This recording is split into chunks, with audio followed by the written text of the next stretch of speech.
let's talk about the current state of Al-Quds and the Israeli state. I've heard some people, especially some Muslims, they listen to stuff on TikTok and other places, social media, and I've seen this trend of a drum blowing and you hear the word Allahu Akbar, and people, they say, imagine hearing that voice. I would run. You would run. And how are you going to run to it? And how are you going to hear the voice, Aslan? And who are they? And how do you know that Al-Mahdi is attached to the current state of Israel right now in Palestine? And right now people are asking me, is this the sign of the Mahdi? Is the Mahdi come out? Is Dajjal alive? This is where the end of time? Is this the... I want to fix some misconceptions, brothers and sisters. There is nothing in the Quran or the Sunnah, even in the weak hadiths, that make a connection between now the current state of Palestine and Israel and the Mahdi currently. Later on there is. And this is what I want to, inshaAllah, give you hope about. First of all, the ayat in the Quran, in Surah Al-Isra, Allah subhanahu wa ta'ala says, وَالْعَاقِبَةُ لِلْمُتَّقِينَ. Those who are God-fearing will have the end. Right now, this is the process. The end is coming, inshaAllah. And the end will be for the believers. Now, Allah subhanahu wa ta'ala, or He told His Prophet sallallahu alaihi wasallam, many things that will come in the future. These are all in hadiths, authentic hadiths, some of them Bukhari and Muslim, and some of them in Abu Dawud, Tirmidhi and other hadiths. When it talks about Al-Mahdi, Al-Mahdi means the guided one. Al-Mahdiyu, Al-Rasul says many hadiths about him in books other than Bukhari and Muslim. Although Bukhari and Muslim, they make reference to him when Isa alayhi salam comes by saying that Jesus Christ, Isa alayhi salam, will come to the land in Damascus, to the mosque with the white minaret, and he will see their Amir. The Amir means Amir al-Mu'mineen, the leader of the believers. So inshallah it's a khilafah. And the Amir will step back to say, it's a time of salat, will say to the Isa alayhi salam, come and pray Imam. And Isa alayhi salam will say, no, this Ummah has its own blessings and its own leaders above one another. So you are blessed, you are the Imam. Even Isa alayhi salam respects the Ummah of Prophet Muhammad sallallahu alaihi wasallam, and he lives by the Sharia and the law of Muhammad sallallahu alaihi wasallam. This is the only reference in Sahih Muslim and Bukhari which makes to Amir al-Mu'mineen. The scholars said he is al-Mahdi at that time. But if you look at the other hadith, they are called mutawatir, which means many different narrations, one upon the other from different angles, which makes it collectively authentic because there's so much about it. Some of them are weak. Al-Mahdi, my dear brothers and sisters, will come out inshaAllah. We don't know if he has come out yet or he is yet to come out. Only Allah subhanahu wa ta'ala knows. But it will not come out at the fall of Palestine or the fall of, Israel or whatever. So there's no connection really. Sorry to say that to you. But inshaAllah, what will happen is this, based on all the ahadith, to cut it short, that Israel will fall. Even by not talking about scripture and religious scripture, the way they're going, they cannot last. 75 years and the core of the problem is still there. And now, alhamdulillah, the PR campaign against them is getting stronger and stronger. Subhanallah, we looked at social media as having harm, but social media also has good. There is a form of jihad which is called the PR campaign. So long as you know what you're saying and you know what you're doing, not just throwing around words. And there are people out there who are speaking, alhamdulillah, Allah subhanahu wa ta'ala has used people from the Muslims and from the non-Muslims for this cause. And Allah subhanahu wa ta'ala knows best. But let's not jump to assumptions. Al-Mahdi will come at a time from the context of the hadiths where Israel has already fallen. Because it says in Sahih Muslim Bukhari that when Isa alayhi salam arrives and he will go to pray in the Minar al-Bayda, the white minaret, the army of the Amir is there. And they will be heading to where? To Bayt al-Maqdis. When Isa alayhi salam enters Bayt al-Maqdis, the Mahdi and the army are already there. And who is there at the same time on earth? The Dajjal. The Dajjal is what the Christians call the Antichrist. We call him the Dajjal, the one-eyed, the liar, the false Messiah. His story is long.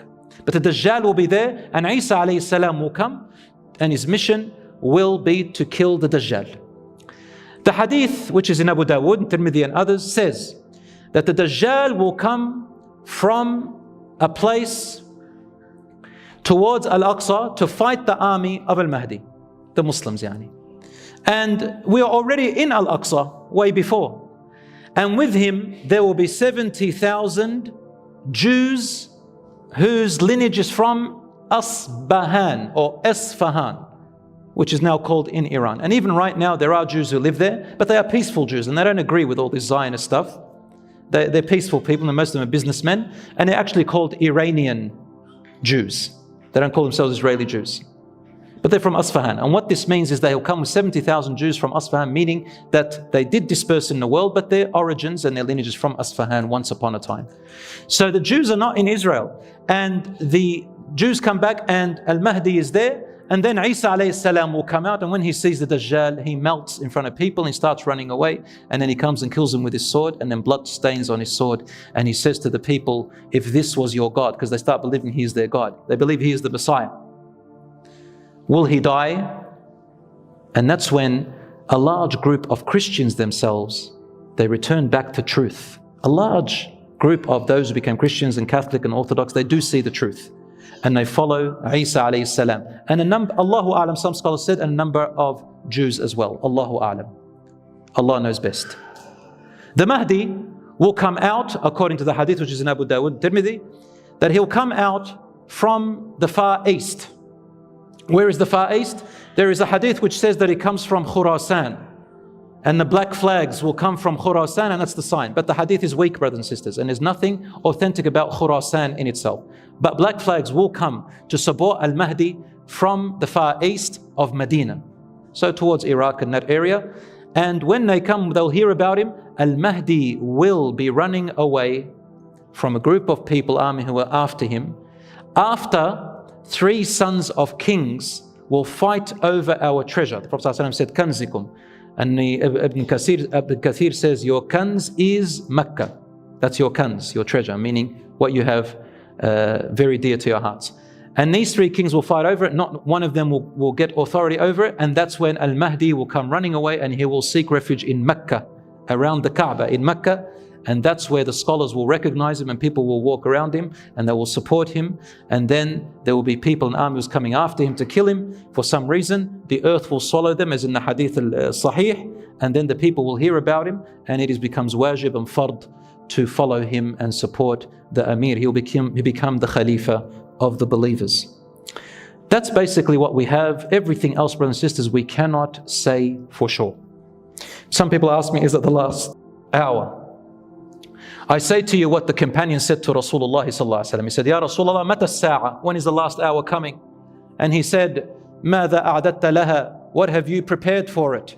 And this is what we should be thinking about, brothers and sisters. What have we prepared for our last hour? We see what is happening around the world. What are we doing with ourselves? What are we doing with our families? What are we doing with our community? What are we doing with our wealth? How are we doing it? MashaAllah, I saw a lot of Muslims go to protests, and I'm not against it. But when I saw it, alhamdulillah, I see a flame inside of the Muslim's heart, especially the young people. The other day I gave the khutbah at my school, and subhanAllah, young people from grade 6 all the way to year 12, I could hear a pin drop, MashaAllah, which shows that there is, insha'Allah, optimism. There is good in this generation. About 30 years ago here in this masjid, all I saw were people over 40, and people who didn't know, English and anything else, and all the youngsters were out, no one to be seen. Alhamdulillah, we come to the masjid, any masjid in the world, you find young people there. Allahu Akbar. There is something happening. There is something changing. And even now, the atrocities that are happening and the oppression that is happening now in Palestine is also something different, wallahu a'lam. I believe it's something different, and it's heading towards a plan from Allah subhanahu wa ta'ala. Brothers and sisters, remember what I told you. 100 years is not very long. 100 is not very long. And Allah subhanahu wa ta'ala's wa'ad and promise is coming. But look at ourselves now. What can the Muslims do? What can we do? We can only do what is within our power, my dear brothers and sisters. The first and foremost that we can do, anybody can do, is in their heart, hate and despise what is happening. Number 2, dua. Any one of us can make dua. You might be thinking, what's dua going to do? Doesn't matter. Dua is awareness. Dua is conviction. Dua is reinforcing of our faith. Dua is our identity. Dua teaches our children who we are. Dua gives us hope. Dua does something for the future. And says, don't underestimate dua. Rasulullah, whenever people were distressed at his time and he couldn't help them. So when for example, when they were after the Battle of Uhud and Battle of Badr and all of that, Rasulullah used to gather and do qunut, and he would say to the Muslims, make dua. On the khutbah, he would call people to make dua. He never left dua even to the last second. Brothers and sisters, the dua to Allah subhanahu wa ta'ala plays a big role. It doesn't mean that you're going to get exactly what you're asking for. Don't get what you're actually expecting. But Allah subhanahu wa ta'ala says, وَعَلَى اللَّهِ فَلْيَتَوَكَّلِ الْمُؤْمِنُونَ. Upon Allah, believers should trust and put their trust in. Trusting Allah subhanahu wa ta'ala means that you know that Allah subhanahu wa ta'ala, He will guide.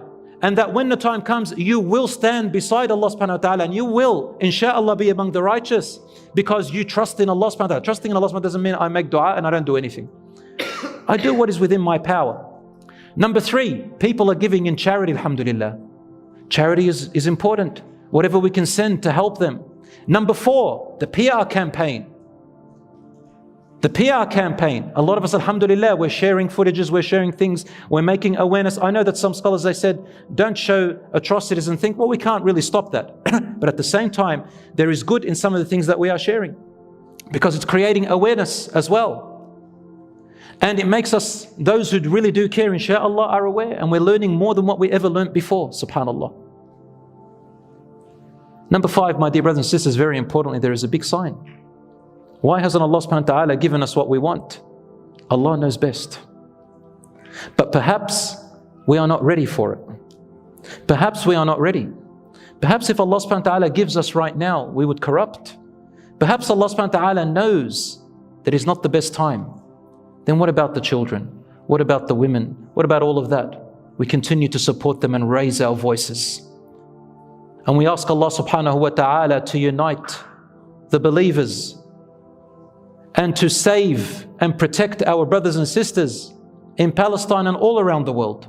And we ask Allah subhanahu wa ta'ala to change their state from evil to good and from suffering to peace. May Allah subhanahu wa ta'ala have mercy upon their dead ones who we assume are martyrs, inshaAllah.